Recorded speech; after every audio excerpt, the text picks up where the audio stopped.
Welcome one, welcome all, and welcome to another episode of this series with me, Kofi, watching foreign and international language films. Today, once again joined by my friend Connor. Foreign and international films? Yeah, because some international films aren't foreign language. I mean foreign and international, are they not synonymous, are they not? I don't know. If you're in the comments and you think I'm right, then subscribe.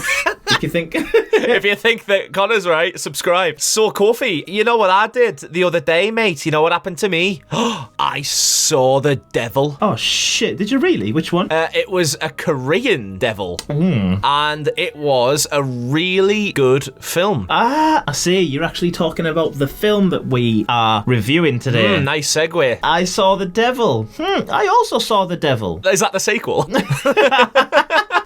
Anyway, we should probably start. The plot. Soo Hyun goes on a bit of a revenge mission as his fiancée gets killed by a psychopath with no fear and no empathy. This is correct. It's got some bloody grisly moments in this. It's just fucking violence. It is.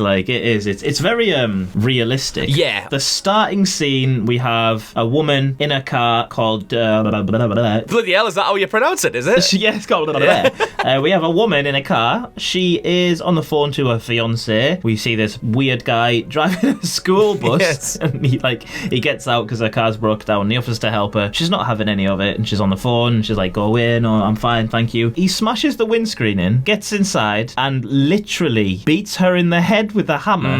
And then he murders her and cuts her body into little pieces, right? Oh, Jesus Christ. Fucking hell. The rest of the search party, they find the fucking head of the victim in the river. It rolls over and you just see the face staring back up, and it's super creepy. It's proper realistic, man. It's mad. Yeah, and even the bits where like she's been killed, her like blood is like swept into the drain, and you watch it like flowing out the sewer pipes into the river, and it's just such like grisly imagery, but also like beautiful in a horror way. And this woman as well, she's the daughter of the chief of police, and Soo Hyun is an officer in that police force. And Soo Hyun, that's what, triggers him to go off on the manhunt after Jang, his name is? Jang Kyung-chul.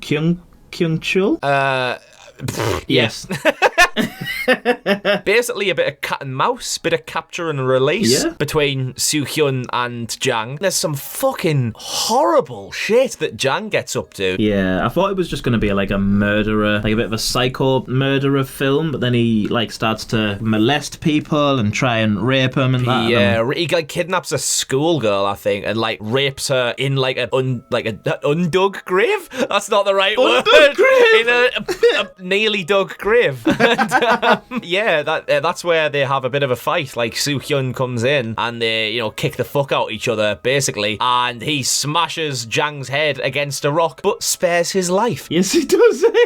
Because I get it's a capture and release kind of thing. With Soo Hyun being a police officer, he kind of doesn't want to actually murder him because his life will be ruined. But like, there are about 3 or 4 chances in this film that he's got to literally just kill him and end it. And when he's letting him go, he's going out and doing more shit. He's a fucking idiot. Well, they both are. But they both like have completely indestructible scalps. Yes. Jang gets beaten in the head with a metal pole about 30 times and has blood squirting from the top of his head, and he walks off from it. Yeah, he's just in hospital for a bit, and then he just has a bit of fucking Calpol and an ibuprofen, and he's up and about.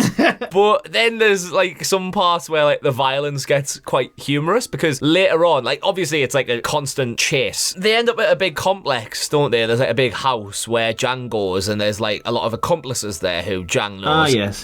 There's a really funny scene where Soo Hyun comes to the compound and sticks a screwdriver through one of the guy's hands, and he's now like stuck to like a desk or a bench with a screwdriver. And he's trying to pull the screwdriver out his hand, but he just pulls the handle off and the screwdriver stays Yeah, that's in. brilliant. And he's like, ah! I would say he incapacitates all of the people in the house. He just fucking Shang-Chi's it. He just comes in. They get taken to a hospital afterwards, don't they? And then Soo Hyun and someone are there with Kyung Chul in the hospital bed talking about the GPS chip. And even though Kyung Chul is apparently unconscious, he hears talking about the GPS transmitter in his stomach. Yes. That's fucking idiotic. Like, that's how he actually finds out how to get rid of it, innit? That is correct. And then they let him go again. Soo Hyun drive-bys He him. fucking Tokyo drifts him, doesn't he? I think you'll find that is the Soul drift.